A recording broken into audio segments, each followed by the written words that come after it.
Ok. Muito bem, pessoal. Acho que finalmente podemos podemos começar a nossa aula, né? Antes tarde do que nunca. Já demorou demais. Muitos problemas aí essa semana. Opa, faltou aqui um março, tá? Depois eu coloco. Muito bem, pessoal. Se eu não me apresentei na semana passada, né? Não conseguimos contato. Sou o professor Murilo Fugito, tá? Então vamos começar aqui com arquiteturas paralelas e distribuídas. Podem interromper. Eu diria que vou falar o que eu gosto das aulas. É justamente a troca de ideias, poder trocar das experiências. Então eu acho muito bacana se você tem alguma coisa que possa acrescentar. Muito bem-vindo, tá? Eu prezo muito pelo entrosamento, pela participação de todos. Vamos nessa, então.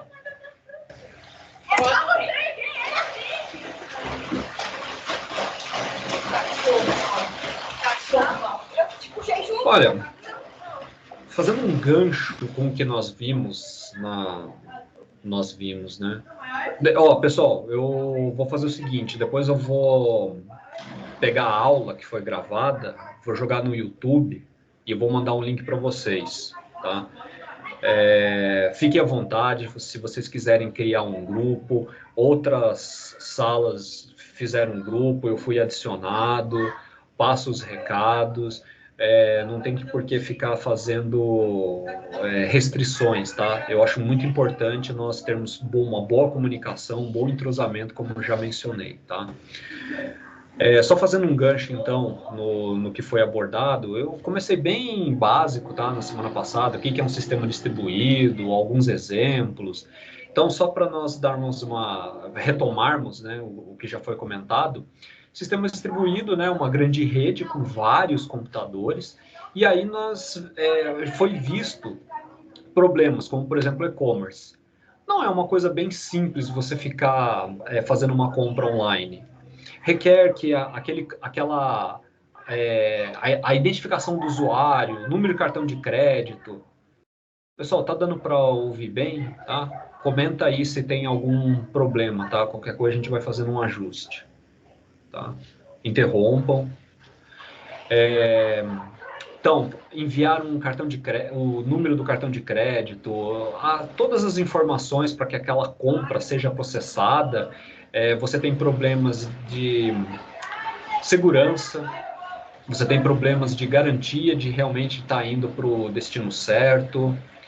A parte de jogos online, você tem que ter aquela imersão para que o usuário ele não tenha uma experiência desagradável, né? Atraso no cenário, tem que estar todo mundo num ambiente coerente, ou seja, o que aquele jogador está vendo, o outro também tem que estar vendo. Enfim, sistemas distribuídos não é uma coisa simples, né? Afinal, é por isso que existe toda uma ciência, né? Uma disciplina para nós abordarmos as suas vantagens e poder solucionar os problemas dela. Então, entre um problema que nós podemos também mencionar é a heterogeneidade.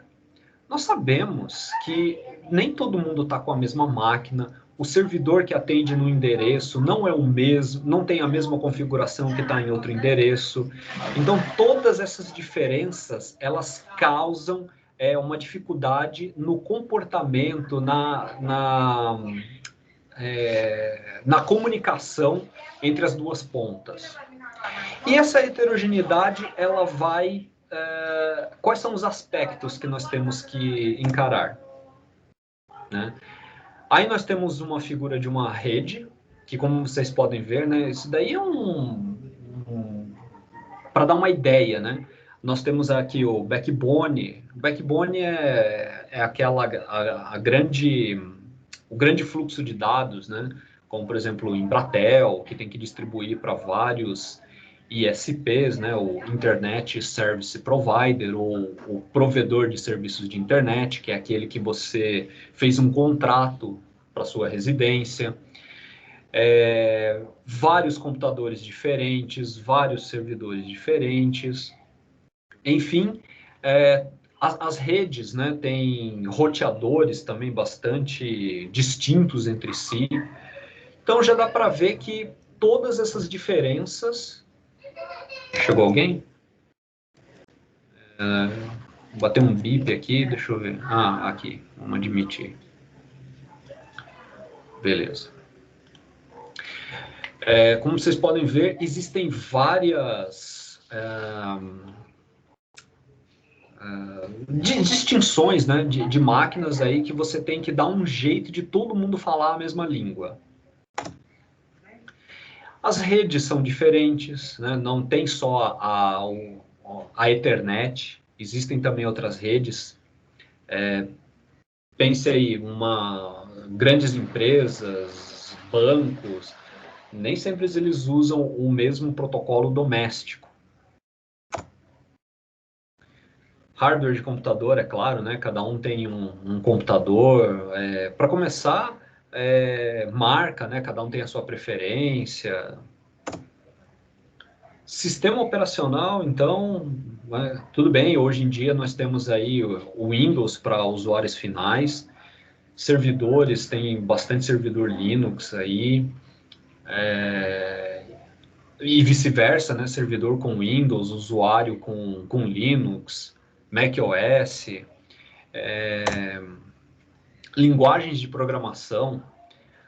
Nem sempre a estrutura de dados, a forma como a engine, né, ou engine, né, o motor da linguagem de programação funciona igual e a comunicação funciona da forma mais simples possível.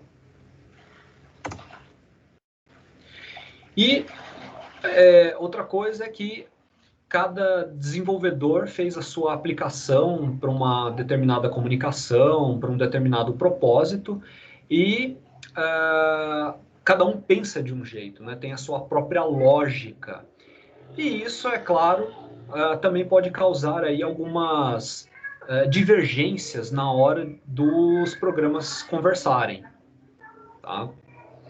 Então, como vocês podem ver aí, na hora de você colocar um sistema que vai fazer parte de toda essa rede, há vários desafios aí a serem pensados.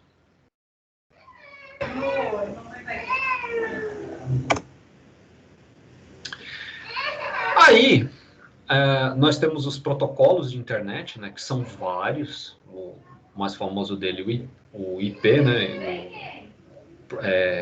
Internet Protocol. Ele mascara essa comunicação porque é possível colocar aí vários...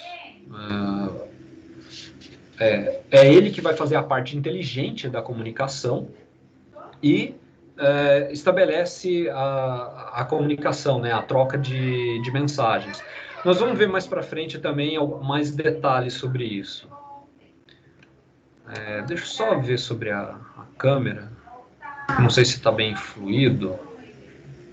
Espera aí, pessoal.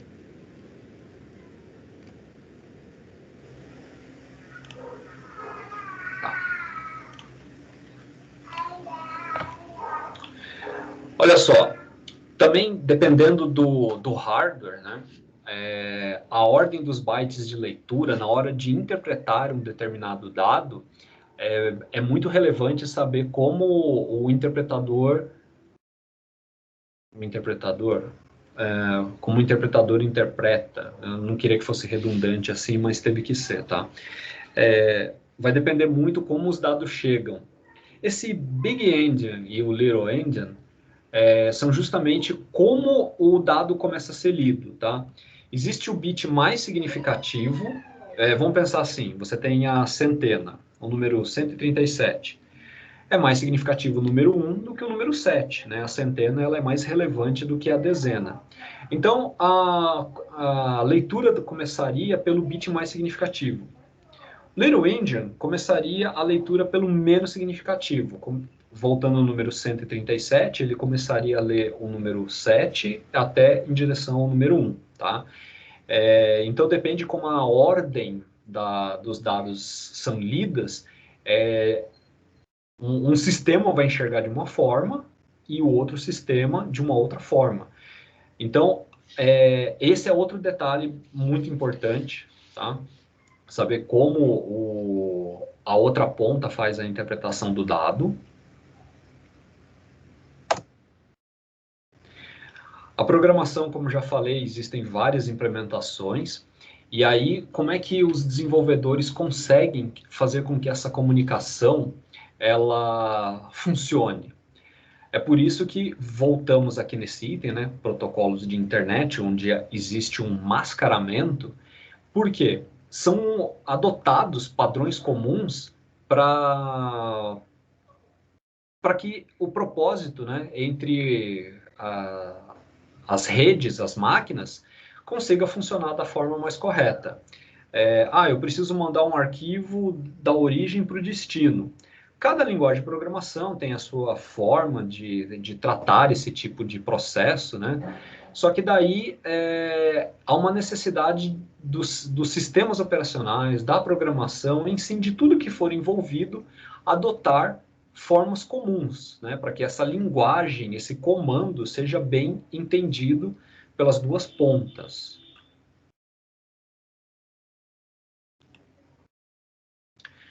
E aí existe o tal do middleware, né? Que é uma camada de software entre o sistema operacional e os aplicativos. Quando uma determinada situação não pode ser interpretada pelo sistema operacional, né? Algum aplicativo muito distinto, né? Alguma propriedade muito característica dele, então o middleware vem justamente para fazer esse interfaceamento entre eles. Então ele trata da heterogeneidade, tá? Ele vai ocultar o processo de troca de mensagens. Então é assim, eu não preciso, uma determinada ponta está esperando uma mensagem, vamos chamar de mensagem, né? Seja texto, imagem, seja lá o que for, num determinado formato. Só que a origem não envia naquele formato, é completamente diferente. Bom, então como é que eu vou enviar essa informação para outra ponta? É aí que está o middleware, né? Esse é um processo em que essa camada vai conseguir fazer uma conversão, uma comunicação, para que a outra ponta diga, ok, mensagem recebida, tá, confirma o recebimento, né? E aí a imagem, o dado é processado da forma que deve ser feita.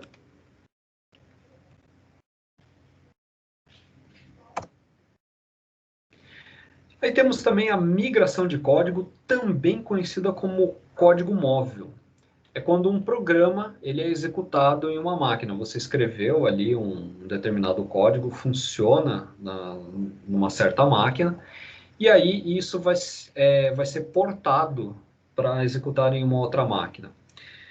Quem que tem o slogan, né, o lema, escreva uma vez, execute em todos os lugares? O Java, né? Então, um exemplo de fazer dessa migração de código eram os applet Java. Não se tem mais visto, né?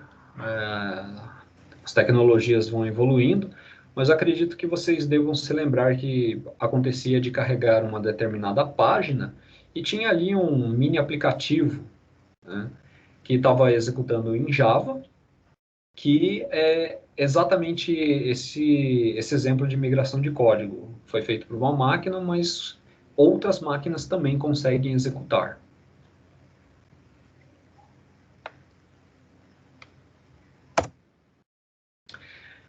E, num cenário mais atual, né, o que nós temos bastante em evidência, né, é o JavaScript.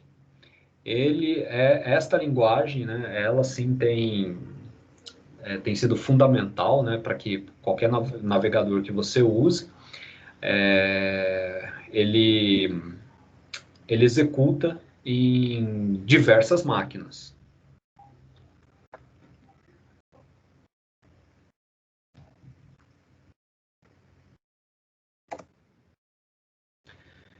falar sobre os sistemas abertos. Bom, como definição, ele pode ser estendido ou reimplementado de várias formas.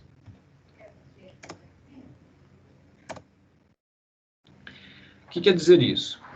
Que se você coloca outras funções, né, novos serviços de compartilhamento de recurso, então eles podem ser adicionados a esses sistemas como disponibilizados, né? Você está aumentando as suas funcionalidades. Tudo isso, como é que você entende que o sistema é aberto? Então, aquele desenvolvedor, ele vai fazer uma documentação, vai publicar um documento disponibilizando para os desenvolvedores de software. Olha, se você quiser usar determinada função, a chamada é feita dessa forma, você deve passar esses parâmetros, tá? Então, é isso que é um sistema aberto. É aquele que possibilita, né, utilizar, então, é claro, isso vai depender do desenvolvedor, liberar a forma como usa o recurso que ele está oferecendo. Esse processo é bem similar à das organizações de padronização. Já ouviram falar da RFC, Request for Comments, né? Request é pedido para comentários. RFC pode ser obtida nesse site, né, ietf.org, que é o Internet Engineering Task Force, ou traduzindo uma tradução livre, é a força-tarefa da engenharia de internet, em que basicamente foi o seguinte, pessoal, quando a internet estava começando, nos anos 80, tá, tudo bem, começou antes, mas assim, o auge de ver... Deixa eu ver alguém. Wellington. O auge, quando viram, né, a necessidade de implementar mais funcionalidades, então o que eles faziam? Olha, vamos fazer aqui uma publicação em que o objetivo é que todo mundo que utilizasse aquele serviço tinha que padronizar. Então, vamos fazer um serviço de e-mail. Tá, como que vai funcionar?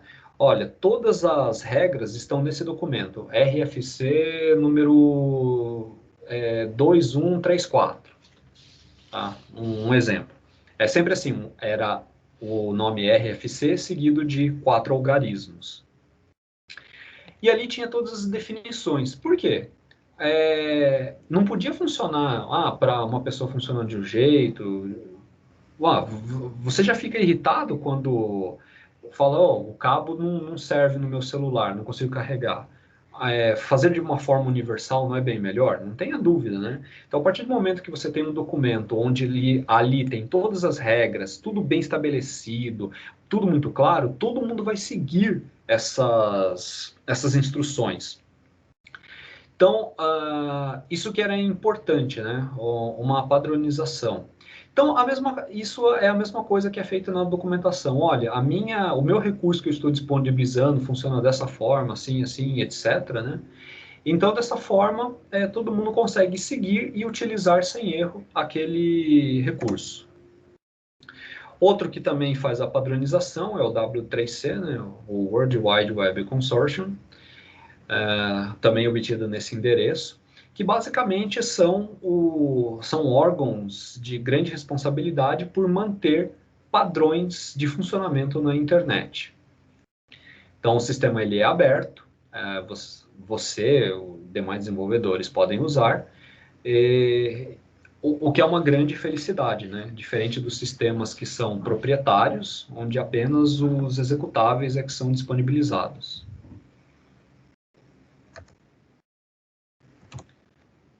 Não sabia que era o último. Tá. Vamos seguir? Segurança. Não tenha dúvida, né? Você está utilizando aí um sistema distribuído, é claro que você preza pela segurança na hora de fazer uma determinada compra, né? Afinal, você está acessando lá um servidor, e você quer que os seus dados fluam da melhor forma possível. Bom, segurança, né? Para quem já fez aí a matéria de segurança de redes, né? Vai ver que toda hora essa palavra, né, quem já fez, né, já viu esse assunto, já está bem saturado de ver essas palavras, e quem não viu vai ver que isso é bem frequente, tá? Confidencialidade, ou seja, eu espero que aquilo lá esteja somente para mim, né? Confidencial, só eu posso ter acesso. Integridade, você não quer que haja modificações, mudanças, exclusão do arquivo, né? Você quer o documento íntegro, você quer que seus dados estejam lá completamente sem modificações. E também a disponibilidade. Olha, quando eu precisar, está disponível a qualquer momento para que eu use. E aí, implementa-se, né, em sistemas distribuídos, firewall. O firewall, então, ele nada mais é do que um computador que ele vai fazer ali todo o controle das regras de entrada e saída, né, de um determinado perímetro da rede. Então, toda empresa, né, zela aí pelos seus dados, então uma necessidade de ter um controle do que entra e do que sai. E acreditem, né, isso não é a garantia de que tudo vai funcionar da melhor forma. É claro que pode acontecer problemas como barrar acesso legítimo, ou seja, aquele usuário realmente é o usuário, ele se autenticou e não conseguiu acesso, assim como aquele que é um intruso teve acesso. Então, não é a garantia de tudo funcionar às mil maravilhas. E aí no Firewall, né, temos alguns exemplos a controlar, ou seja, vamos ver situações em que você diria, olha, realmente precisa de um Firewall aqui. Suponha então um médico em que ele acessa uma determinada base de dados, seja para, eu preciso ver o prontuário de um determinado paciente. São informações sigilosas, né? Isso não pode cair na mão de qualquer um. Ou o médico terminou de realizar uma consulta e precisa atualizar esses dados, né? Ele precisa dar continuidade no tratamento e de qualquer forma, então eu preciso acessar esses dados. Então, vejam aí o rigor que somente o médico é que deve acessar essas informações. Nem precisa falar, né? Dados bancários, a última senha que você daria nesse mundo é a senha que dá acesso à sua conta bancária. Assim como fazer compras online, né? Você não vai dar para qualquer um o acesso ao seu cartão de crédito. Então, existe aí toda uma preocupação que esses dados sejam bem cuidados, né? Afinal, são bastante sensíveis. Então, as funções desse firewall. Ele deve, uma das coisas, né, ocultar a mensagem. Isso daí deve estar, não pode estar visível para qualquer pessoa, fazer da forma mais sigilosa possível ao trafegar pela rede. E também identificar a legitimidade do site. Em outras palavras, você está fazendo uma compra e realmente isso, o site que eu estou acessando é de quem diz ser? É daquele logo, tá tudo certo? Então, há uma necessidade aí de um controle para saber se o que você está fazendo é realmente, se você está tratando com quem diz ser.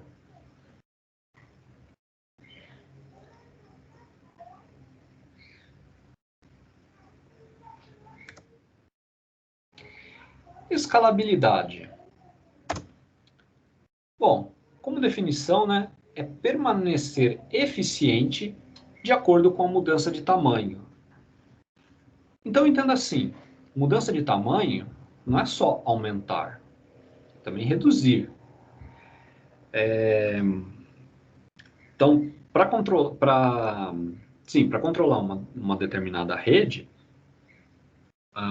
imagina que você tem lá um sistema distribuído, onde você controla um grande marketplace. Tá? O marketplace é a vitrine onde um determinado site ele disponibiliza, né, o produto de outros fabricantes. Né? Se você vir, por exemplo, sei lá, Magazine Luiza, Casas Bahia, etc., né? Você vai ver que você compra um determinado produto que está sendo fabricado por um outro.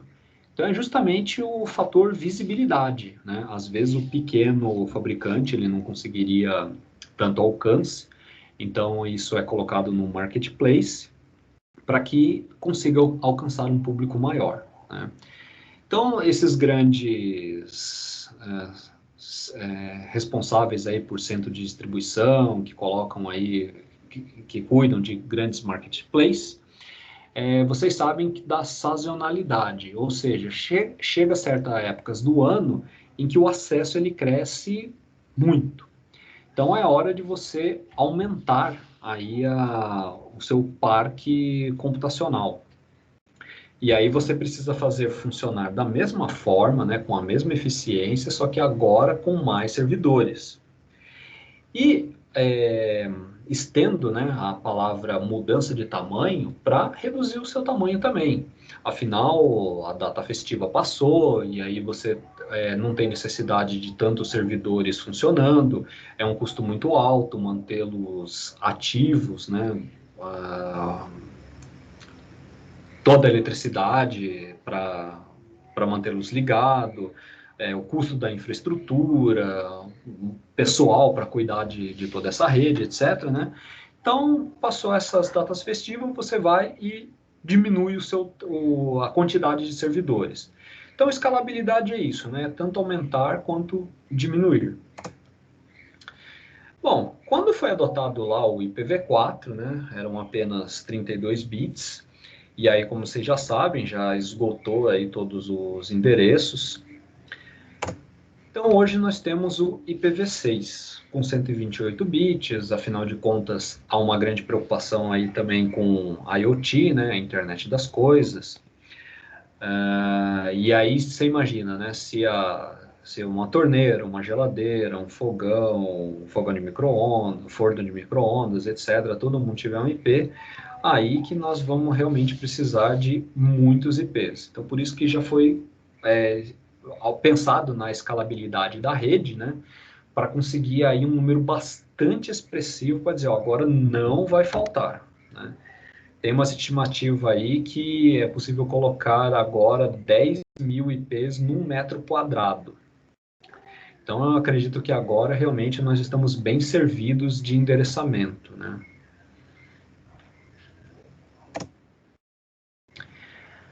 E aí temos o DNS, né, o Domain Name System, né, ou Sistema de Domínio de Nomes, em que o que acontece? Nós temos algoritmos descentralizados. Então, quando você acessa um determinado endereço, esses algoritmos eles fazem uma conversão entre o nome que você digitou e o endereço, o número mesmo, né, que pertence que vai responder por aquele endereço.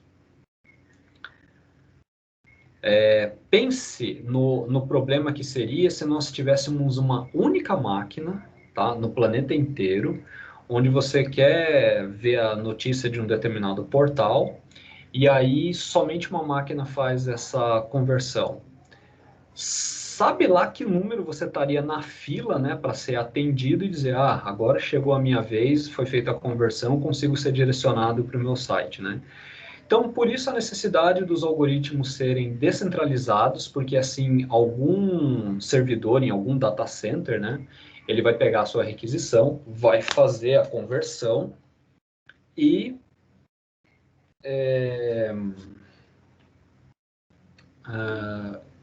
você vai conseguir alcançar o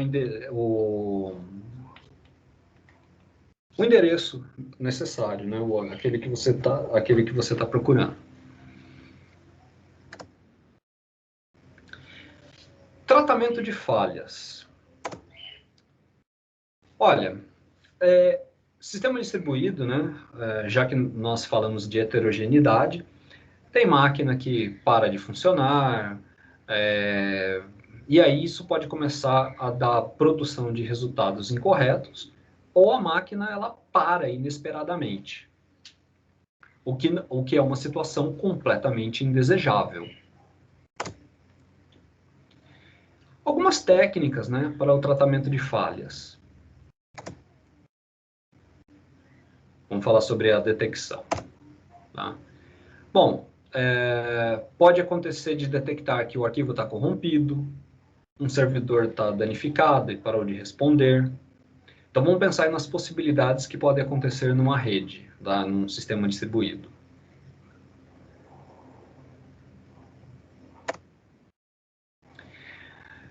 Nós temos os mascaramentos de falha, ou seja, quando a falha acontece, o que pode ser feito para que não se perceba o problema?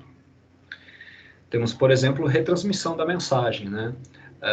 Nós sabemos que o protocolo IP ele é um sistema bem inteligente, né?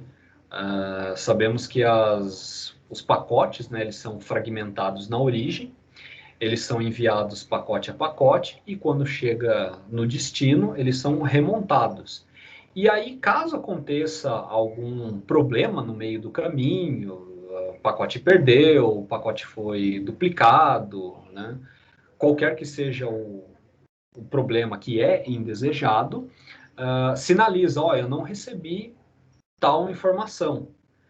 Então, reenvia, né, retransmite esse pacote perdido, e aí sim tem condições de montar e recuperar integralmente a informação lá no destino.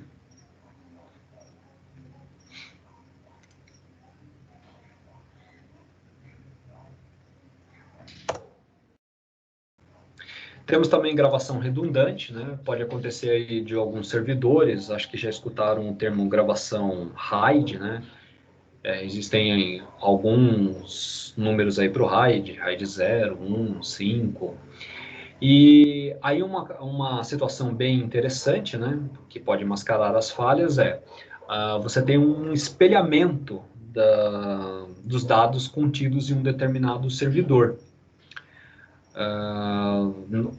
Podendo dos dispositivos de armazenamento, né, seja HD, SSD ou mais moderno que seja. Inclusive eu escutei recentemente o SCD, bastante interessante, bastante veloz, né? Que está deixando de ser um gargalo em qualquer computador, né? Que até então o HD é o gargalo da máquina. Bom, voltando aqui. Caso a informação, por algum motivo, ela não esteja saudável em um dos discos, você tendo o espelhamento em outro, perfeito, né? Assim que o usuário fizer a requisição desse arquivo, graças a uma cópia, né, a gravação redundante, o usuário nem percebe que houve problema lá na máquina, ele vai receber a informação integralmente.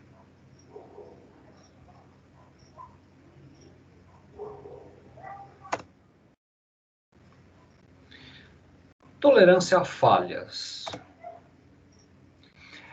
Bom, aí você está lá no seu navegador e digitou, copiou um determinado endereço na barra de endereços e você percebe que está demorando a resposta, né? Se aquele endereço ele não existe ou a máquina está momentaneamente desligada, né? Digamos que é uma falha, se for ver, era para não tem uma resposta, né? Continua procurando, procurando, e aí o que acontece? Você ficaria quanto tempo esperando? Então, tem sistema que mostra, olha, atingi o tempo, né? Eu não consegui alcançar aquele endereço, então retorna uma mensagem para o usuário e aí fica à vontade dele, né? Ah, quero continuar tentando, bom, já vi que não deu certo mesmo, desisto desse endereço. Então, essa é uma forma do sistema distribuído ver como é que ele tolera as falhas. E temos também a recuperação de falhas. Pode acontecer aí de acontecer um determinado problema e aí o estado dos dados, né, eles podem ser recuperados ou retrocedidos após a falha, né? Confirmado que houve alguma falha, então os dados eles não se modificam, né? Eles voltam ao seu estado anterior à da falha e mantém-se como se nunca tivesse acontecido, né?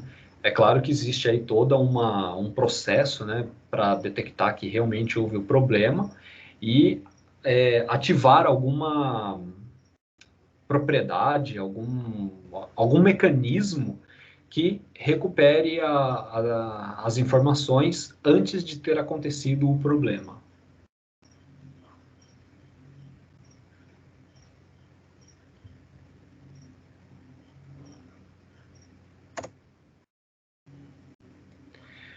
Concorrência. Bom, se você tem um único servidor, seja um servidor web, um servidor de impressão no seu escritório, né? Várias máquinas estão concorrendo por aquele recurso. Então, essa é uma característica também dos sistemas distribuídos, né? São máquinas que estão numa corrida por um determinado recurso. Então, por exemplo, um leilão. É evidente, né, que o seu funcionamento, à medida que vai se aproximando de fechar o valor estabelecido por aquele objeto, acaba acontecendo de mais pessoas quererem saber qual foi o lance dado. Então, deve ser garantido, né, que não se assuma resultados inconsistentes num sistema concorrente. As operações elas devem ser sincronizadas entre todos aqueles participantes. Assim que um determinado, qual que é o termo?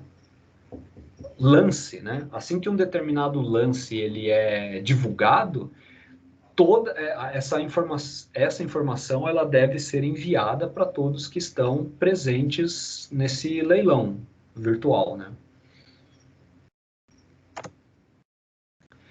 E aí, para isso, nós precisamos usar algumas operações básicas, né? São técnicas bem conhecidas aí de programação, como semáforo, mutex, entre outras operações que vão permitir que todos consigam, né, utilizar aquele recurso. Ou, claro, né, se uma determinada máquina ela não tem condições de atender todo mundo, há então uma possibilidade de fazer, por exemplo, uma fila organizada, de forma então que à medida que o primeiro que chegue, ele já é atendido, terminando, passa para o segundo, terminando, passa para o terceiro e assim por diante. Mas o importante é a organização nesse contexto.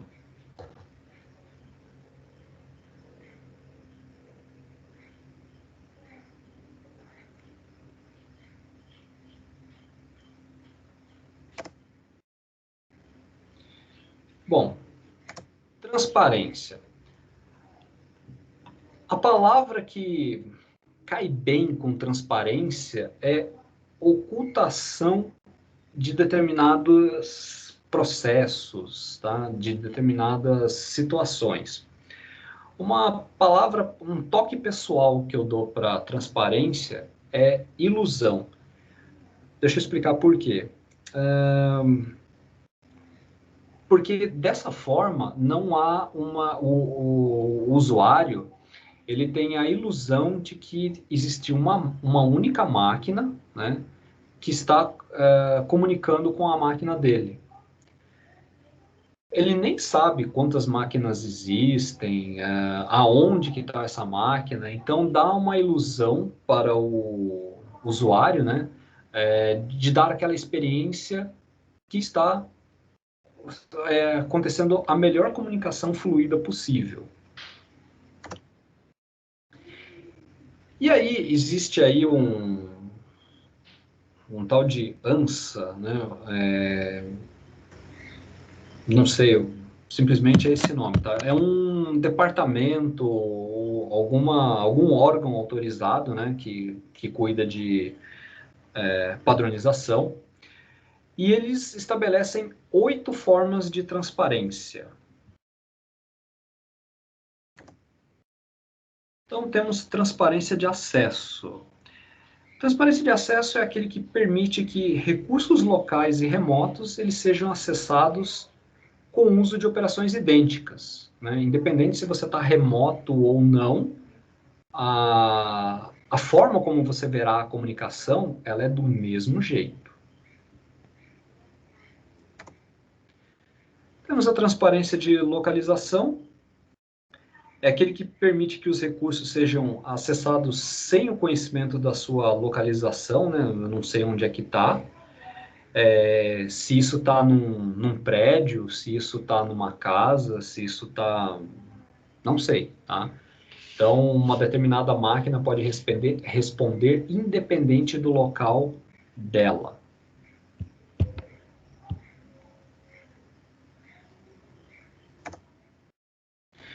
Transparência de concorrência, né? Quando vários processos eles operam concorrentemente e utilizando recursos compartilhados sem interferência, tá? Eu consigo utilizar os recursos e não há, como falei, a ilusão, né? Eu não vejo concorrência com outras máquinas. Eu simplesmente fiz a solicitação e fui atendido.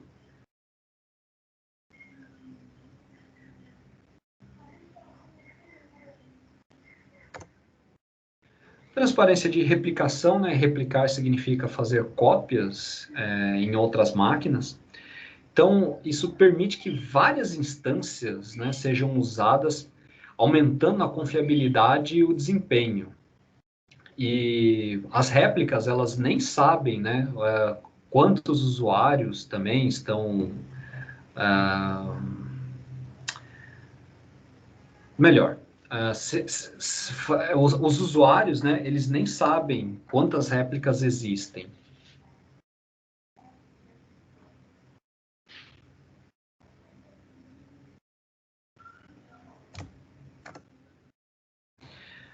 Transparência de falhas. Para ocultar as falhas, né, possibilita que os usuários e programas aplicativos concluam suas tarefas de forma que os componentes...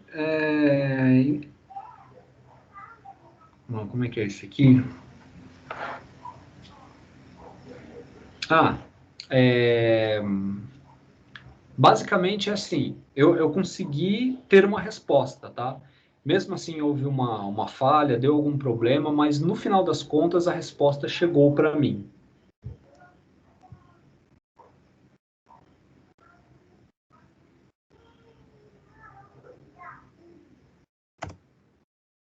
Transparência de mobilidade, eu consigo me movimentar, né, dentro de um sistema, e mesmo me deslocando, isso não afeta as operações do usuário do sistema. Por exemplo, seu celular, né? Você consegue andar com ele e tá conectado à internet.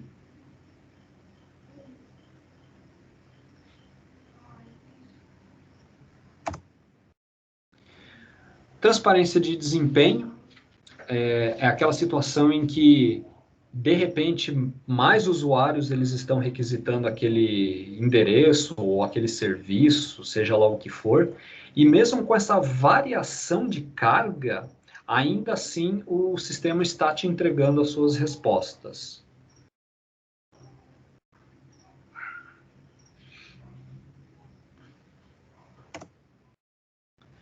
Nós temos a transparência de escalabilidade, né? Que permite que os aplicativos expandam em escala sem alterar a estrutura do sistema ou dos algoritmos.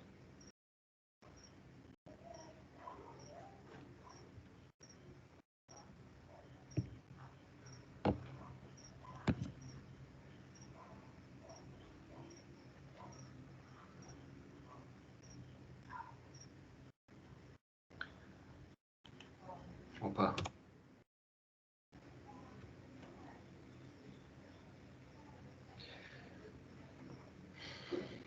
Bom, só para reforçar, né?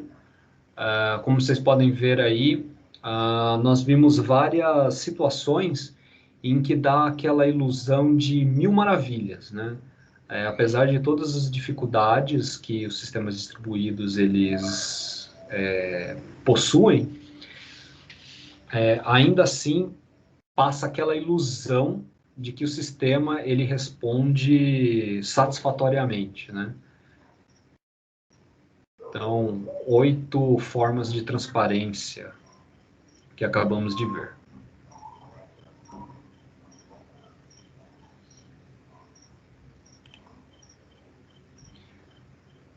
Qualidade de serviço. Bom, quais são os aspectos avaliados, né, quando se trata de qualidade de serviço? Confiabilidade, né? Claro, você quer usar um sistema confiável. Um sistema seguro, afinal, você quer que os seus dados fiquem entre você e a outra ponta. E desempenho, né? Não adianta ser confiável, ter a segurança, mas extremamente lento, né? Você aguarda um dia para ter a resposta. Então, estão aí 3 aspectos bastante relevantes quando se trata de dizer sobre a qualidade de um serviço de um sistema distribuído. Como exemplo de desempenho, né, temos os sistemas multimídia. Uma situação que é bastante desejável, né? Quando, por exemplo, você vê algum filme, seja o que for na parte de vídeo. Você quer, por exemplo, que a imagem esteja sincronizada com o som, né? É muito desagradável quando dá aquela falta de sincronia. Outro fato é uma taxa constante de quadros por segundo, né? Não pode ser baixa demais, senão você vai ver aquela situação quadro a quadro, né? Bastante desagradável ver aquele movimento parecendo um robô, né? Um movimento bastante lento. Isso que é aquela coisa fluida, né? Ver um filme como se estivesse vendo a pessoa na sua frente.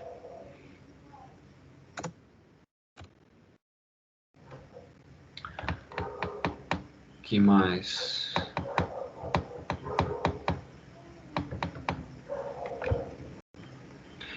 Bom, também não pode ser uma taxa muito alta, né? Afinal de contas, se a sua conexão não está no melhor dos dias, aí é claro que você vai ver que demora muito para o buffer encher, né? O streaming, fluxo, né? E aí você já deve ter percebido, por exemplo, que quando você está assistindo no YouTube ou algum outro serviço de streaming, ele acaba fazendo um cálculo da taxa de dados, né? A velocidade, a frequência da sua conexão, e faz um ajuste para poder conseguir balancear, né? De forma que você consiga ver com uma certa satisfação.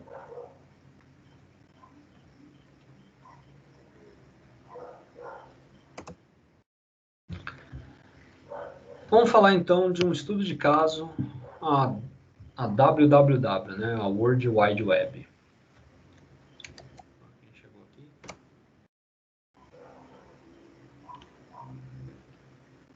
Beleza. Tá todo mundo aí, pessoal? Quantos que nós estamos aqui? 10? Bacana. Vamos voltar aqui. Ok. Bom, pessoal, não preciso nem dizer, né? Hoje a internet, ela tá bem multimídia, é fato, muito áudio e vídeo circulando. É a internet como nós conhecemos hoje. Vamos falar um pouco desse histórico, né? No início, a internet ela foi desenvolvida para pesquisas científicas. Eram, é, eram grupos muito restritos, né, que podiam ter acesso à internet. Então, grandes universidades e sistemas de defesa que conseguiam trocar informações entre eles. E, e aí o forte, né, quando esses cientistas criavam os documentos, e aí começaram a ter os hiperlinks, que é aquele que você, quando você clica, é direcionado para uma outra página, e daí, como de um ponto vai para outro, desse ponto para outro, e assim por diante, é que surgiu o termo teia, que em inglês, né, é a web. Então, isso justifica que é a grande teia do mundo. Bom, a web é um sistema aberto, né? Como nós acabamos de ver há pouco, é um sistema em que continua, ah, tem toda uma documentação, como funciona determinado recurso, né? Aquela padronização que eu falei para vocês. Então, com isso, ela está sendo ampliada e implementada de novas maneiras. Né? Estamos vendo aí cada vez mais novidades, né, no mundo da tecnologia, justamente por causa dessa abertura, né? Porque se fosse engessada, se fosse um padrão fechado, ficaríamos limitados ao que tem.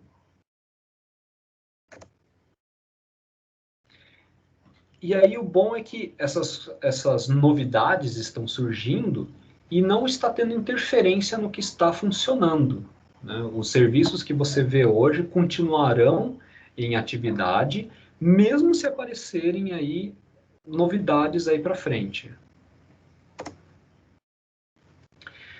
Por exemplo, se um novo formato de arquivo de imagem for inventado, isso facilmente será adaptado para a tecnologia que nós temos hoje, né? Nós precisamos, então, expandir, né? Estender o que nós temos hoje. Com isso, então, nós teremos aplicativos auxiliares, né? Vamos entender aplicativo, né? Não só celular, né? Tanto o celular como o desktop, computadores, notebooks, etc. E também os plugins, né? O plugin nada mais é do que uma funcionalidade em cima de algo maior, né? Como, por exemplo, o seu navegador, você pode colocar vários plugins que ele não funciona sozinho, ele vai precisar do navegador para expandir esse recurso.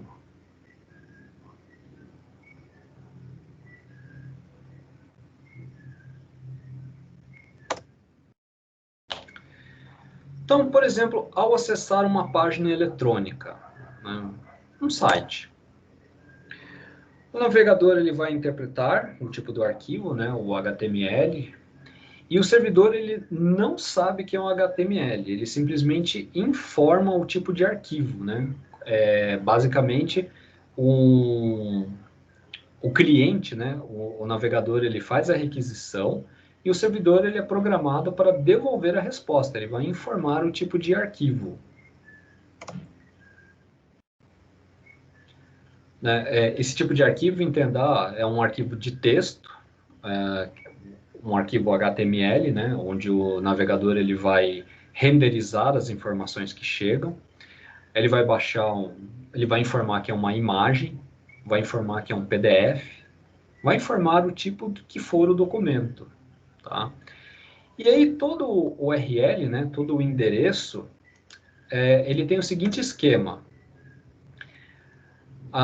Nas iniciais dele, ele vai dizer qual tipo de protocolo que ele está usando. E aí nós temos HTTP, HTTPS, FTP, Mail.to, que vai abrir um programa de e-mail, né, para mandar um e-mail para aquele endereço que foi configurado, tá? Entre muitos outros esquemas, né, de comunicação.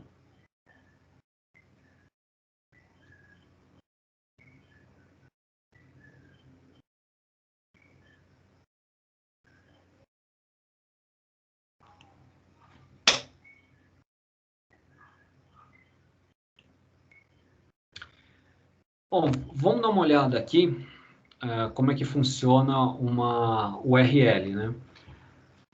Então, seja HTTP ou HTTPS, né, o HTTP seguro, então ele é formado por dois pontos barra barra, um nome de um servidor, dois pontos a porta, barra o nome do caminho, e temos aqui mais duas partes, né?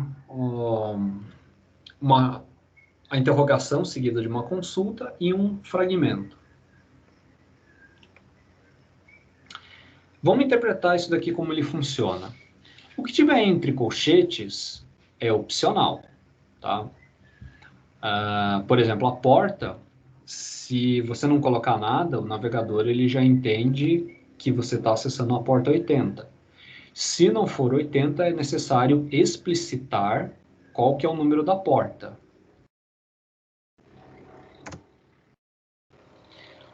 O nome do servidor, né?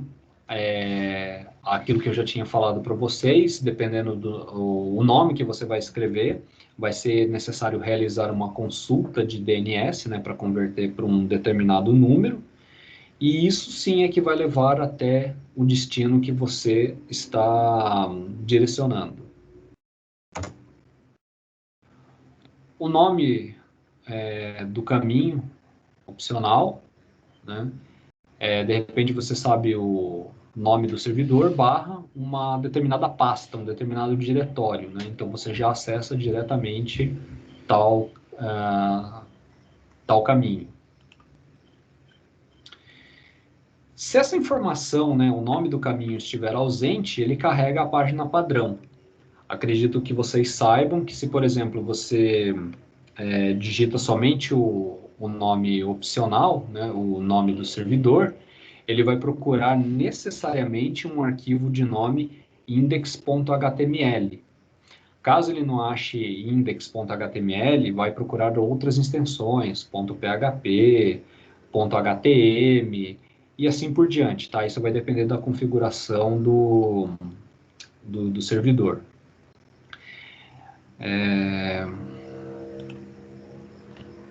Temos aqui um componente de consulta, tá? Por exemplo, você está preenchendo um formulário e aí os parâmetros que você está colocando, vamos supor, você colocou o seu nome, data de nascimento, telefone, preencher algumas informações, né? Algumas poucas informações. Então, todos aqueles valores que você preencheu no campo, eles virão depois de uma interrogação quando você clicar no botão enviar, tá? Repara lá na barra de endereços que o que foi digitado ele está presente na URL formada.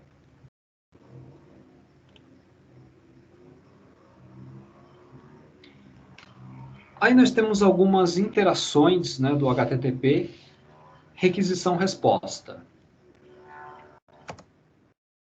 nós temos o get, que ele recupera os dados, tá? E aí é justamente se o method, né? Se o método do formulário, se ele foi configurado para get, você vai conseguir ver na barra de tarefa o que você digitou. E existe o método post, que ele fornece os dados, tá? Só que ele não vai estar visível na barra de tarefas, né? Obviamente, se você está tratando, por exemplo, crie uma conta, você vai digitar o seu login e a sua senha, são informações sensíveis, você não vai querer que essas informações sejam transmitidas por GET, né? Nem pensar. Se alguém interceptar essa informação, obviamente está em texto plano, você tem a informação capturada. Agora, se a forma correta, né, de tratar essas informações sensíveis é fazer o formulário via post. Dessa forma, então, você tem a ocultação dessas informações. Afinal de contas, isso tem que estar somente entre você e o destino.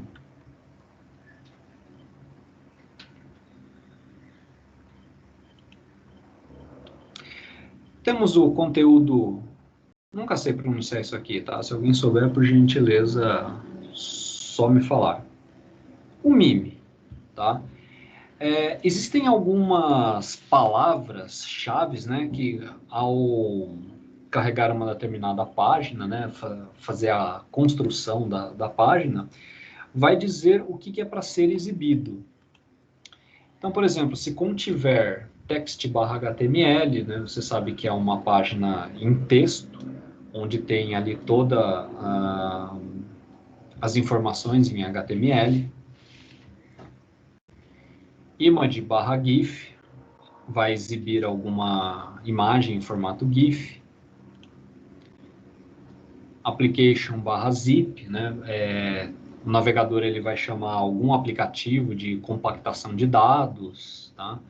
Então, dependendo de como você constrói a página, já existe, já chama, né, uma aplicação que vai fazer o tratamento desse recurso que você necessita.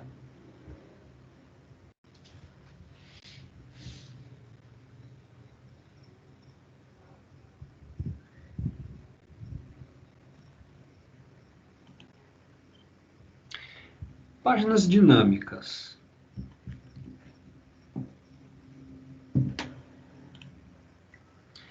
Bom, pessoal, até agora foram vistas páginas estáticas, né? Como o nome diz, estático, não tem mudanças, né? É aquela forma permanente, onde as páginas não têm mudanças. E nós sabemos, né, que com a tecnologia que nós temos, e inclusive tipo, para uma experiência melhor do usuário, fazer uma interação, tá? Como, por exemplo, compras online. Então, você vai lá preencher um determinado formulário, de novo, né, você vai colocar suas informações, as informações do seu cartão de crédito, etc. Então, para isso, há uma necessidade de páginas dinâmicas servirem para esse propósito.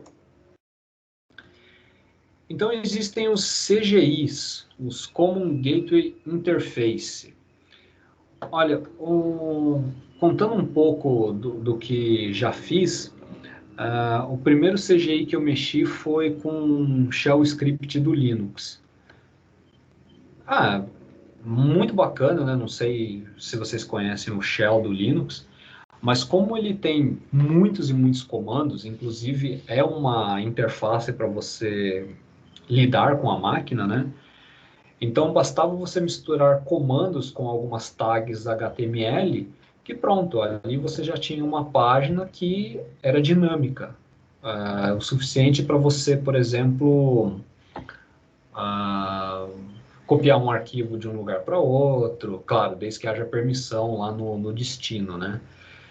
Mas assim, os mesmos comandos que você podia dar no shell, você conseguia construir uma página e facilmente executar essas instruções através da página.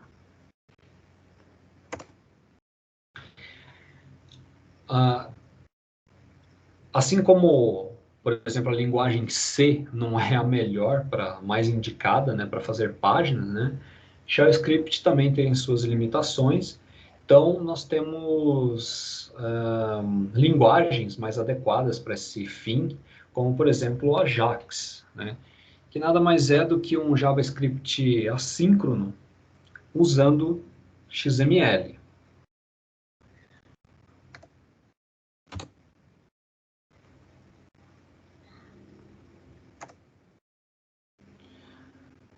Web Services, né, os serviços web. Bom, as informações, elas são dados, né, estruturados, então há uma necessidade de você organizá-los, né, não pode enviar informação fora de ordem, de qualquer jeito, né, sem, por exemplo, alguma coisa que sinalize, ó, a informação começa nesse ponto, termina nesse ponto. Vamos supor aí você quer enviar a nota dos alunos, né? Alguns alunos têm 3 nomes, 2 nomes, 5 nomes, etc., né? E a última coluna, a nota. É bem complicado você dizer, olha, eu quero que 3 colunas sejam o nome e a quarta seja a nota. Não, cada um é de um jeito, né? Então, há uma necessidade de você dizer, ó, a informação começa aqui e termina aqui. Esse é o primeiro campo. O segundo campo vai daqui até aqui. Então, vamos organizar essa massa de dados.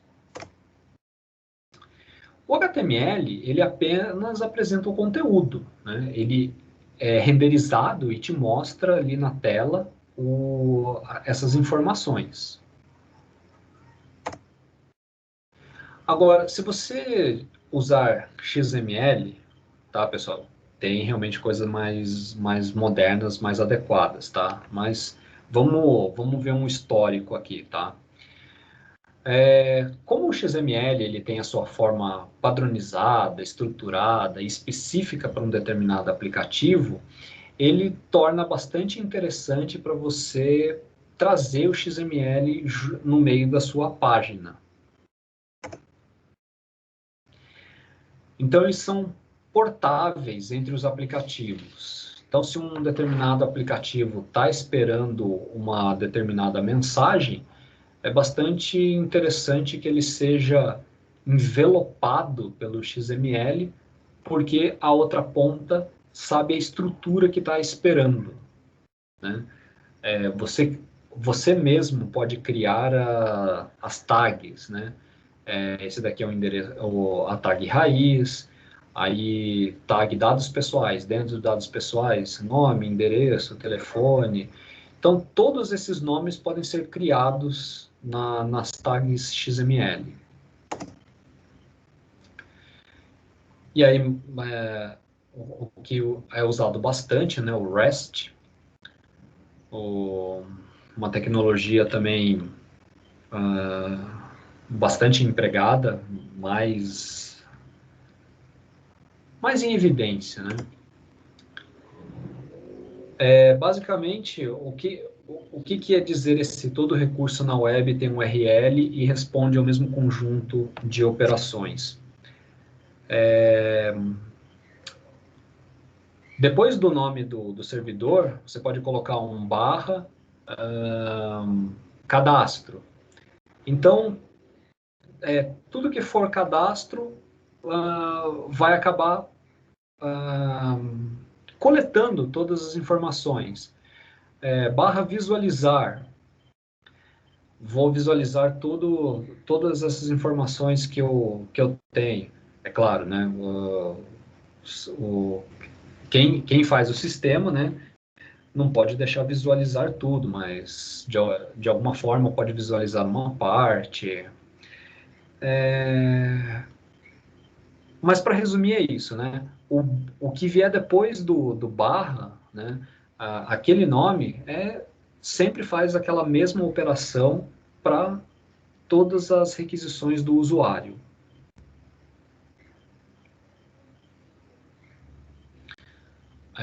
O que também, né, cabe lembrar que tem muito do get e do post aqui. Delete, né, entre outras operações, put.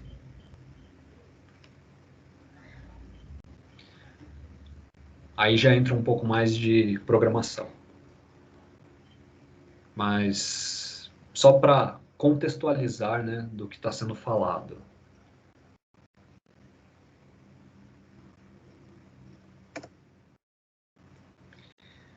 Bom, vamos fazer um pouco sobre a discussão da web.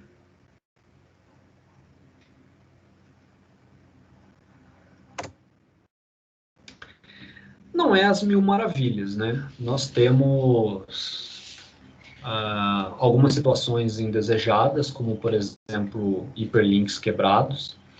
Se uma determinada página ela foi, por exemplo, removida, ou se houve uma mudança na organização, né, dos arquivos, na sua distribuição de pastas, de diretórios, você acaba tendo problema de hiperlinks quebrados.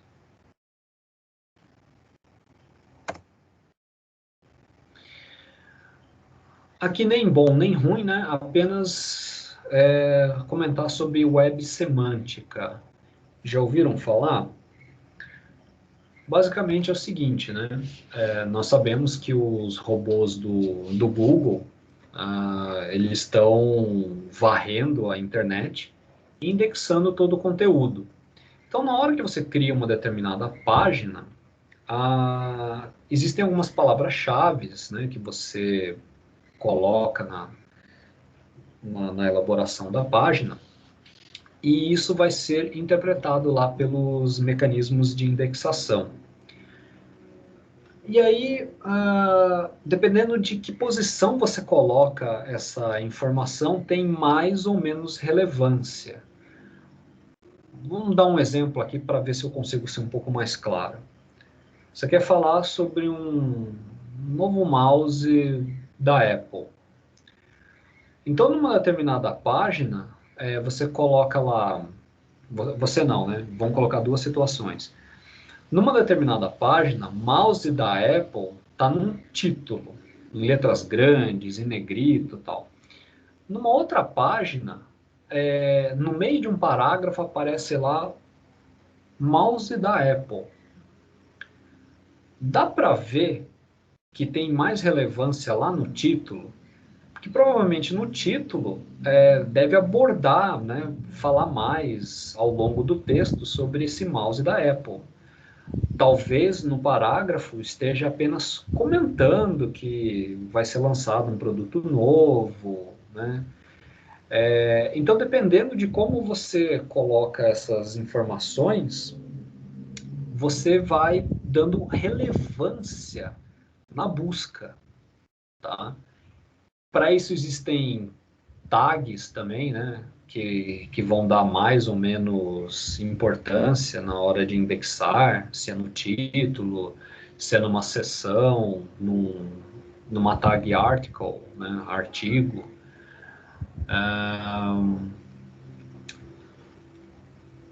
E tem também tags que não têm relevância nenhuma, né? Deixa eu comentar um pouquinho disso. No HTML versão 4, né, a versão anterior, você colocava, por exemplo, a letra B naquela chave maior-menor para colocar em negrito. Ela não dá semântica, tá? Ela não vai causar relevância nenhuma, ela apenas formata o texto na hora que é renderizado no navegador. Agora, no HTML5, nós temos a tag strong, né? Forte.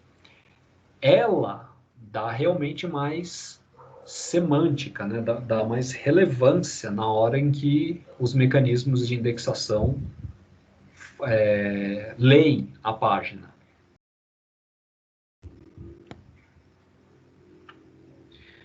E aí tem todo um trabalho, né, de SEO, né, que é a otimização das máquinas de busca, né? Para você ter uma, desculpem, para você ter uma posição de mais destaque lá no ranking. Então, tudo isso vai depender também da parte semântica.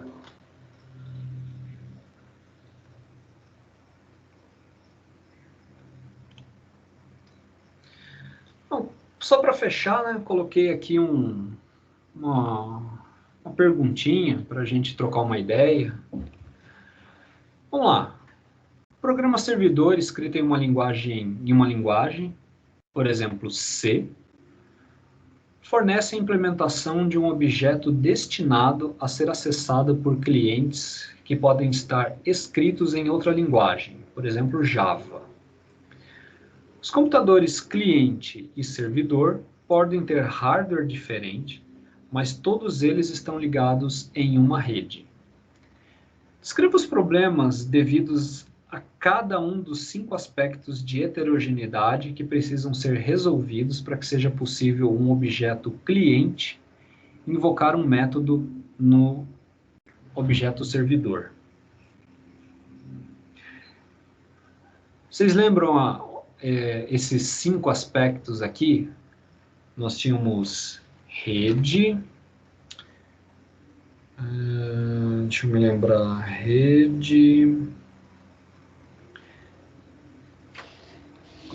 sistemas operacionais, tínhamos linguagem de programação,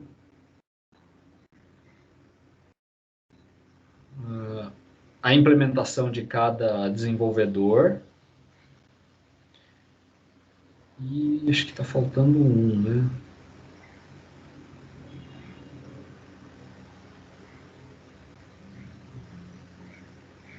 Bom, mais fácil ir lá no slide.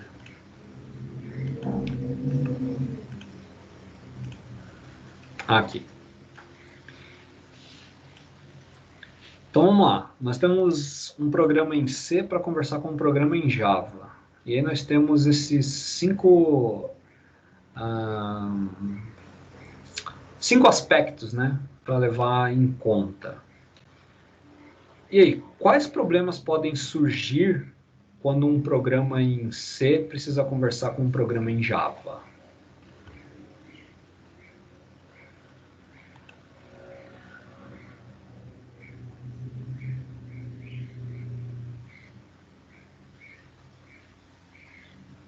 O pessoal tá aí? Ah, o pessoal tá.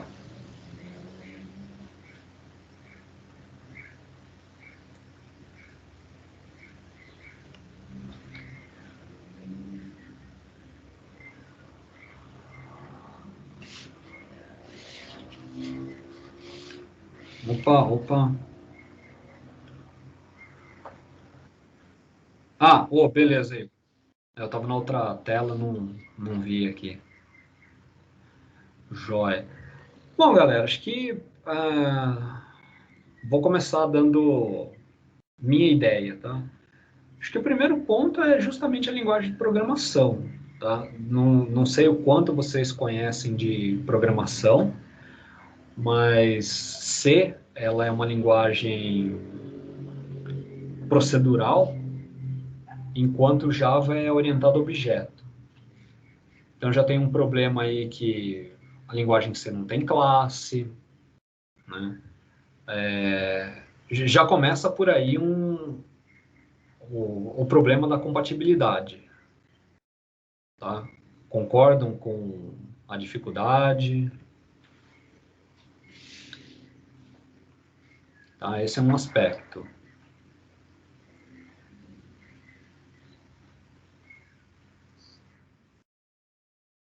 Joia, Igor. Muito obrigado. Deixa eu voltar aqui. A própria implementação, né? Será que o cara que estava lá fazendo em C, ele tem a mesma lógica do cara que desenvolveu em Java? Né? Com certeza não, né? Acho pouco provável, né, que todo mundo pense igualzinho. Afinal de contas, programação requer criatividade, né? Há uma necessidade de você ter a sua forma, a sua marca de como você resolve os problemas. E isso pode ser diferente para outra pessoa, né? Cada um adquiriu aí ao longo da sua experiência metodologias, passou por treinamentos diferentes.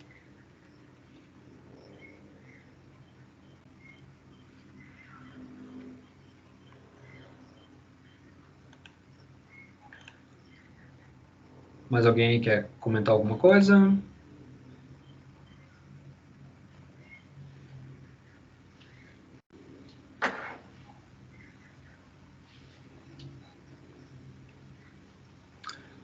Fala mais um aqui.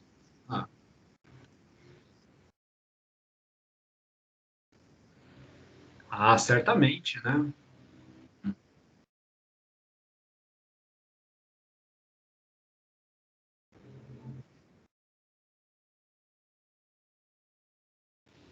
É. Não, eu já até vi que dá para os dois se comunicarem, né? Só que olha a dificuldade.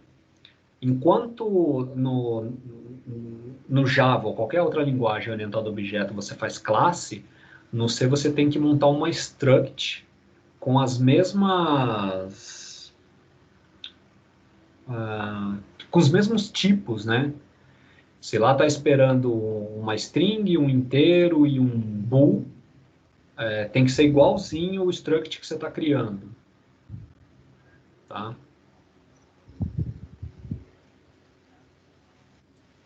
Não é, não, justamente, né?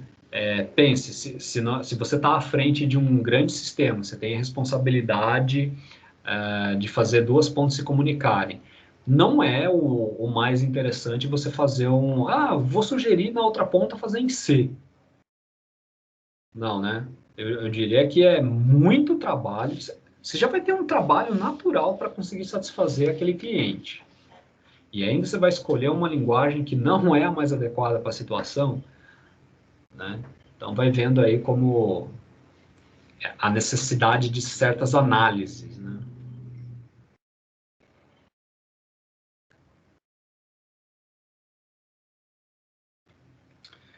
O sistema operacional, né?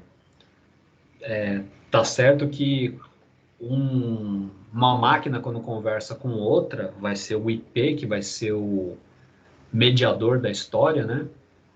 Mas, sei lá, o cara do Java pode estar, por exemplo, em Windows e o cara do C pode estar em Linux. Sabe? É aquele escovador de bit mesmo. As chamadas de sistema, né, as system calls, elas são diferentes para sistemas operacionais. Então, existem aí mais uns fatores, né, que são relevantes na hora de fazer esse sistema distribuído. O próprio hardware, né, não dá para garantir que a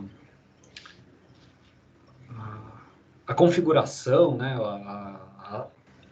as peças utilizadas sejam idênticas.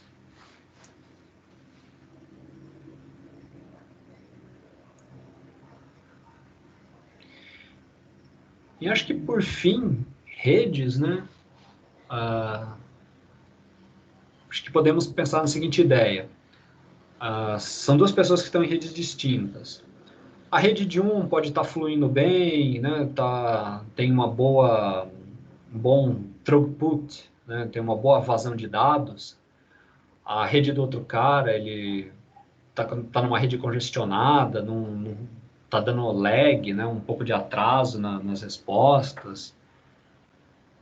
Então, olha só, levantamos aí umas coisinhas bem simples, né? Mas muito relevantes quando você tem aí computadores em em pontos distintos e você precisa fazer a comunicação entre eles.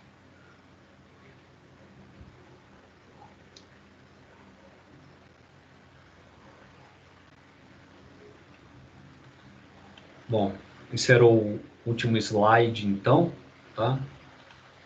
Pessoal, alguém quer fazer algum comentário?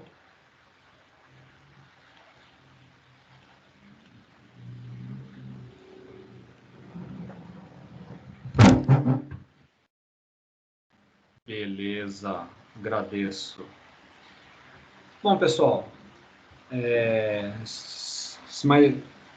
vou continuar falando mais um pouco, tá? Pode ficar à vontade aí para interromper. Mas o que eu quero comentar é que fico satisfeito de conseguir ter dado a aula hoje, de não ter perdido mais uma semana, né? Não, acho que não podíamos continuar da forma como estava. Depois eu preciso ver se a gravação deu certo para disponibilizar também no YouTube. E eu fico à disposição, tá? Eu volto a dizer que se quiserem formar grupo, eu entro no grupo para poder ajudar, passar recados, passar material. Tá? Quero que vocês achem a melhor forma de aproveitar essa disciplina e o que eu posso passar para vocês. Tá? No mais é isso, então. Quero agradecer a presença de todos. Opa, obrigado aí, Wellington. Agradeço a presença de todos. Nos encontramos então na semana que vem. Uma boa noite para todos, pessoal.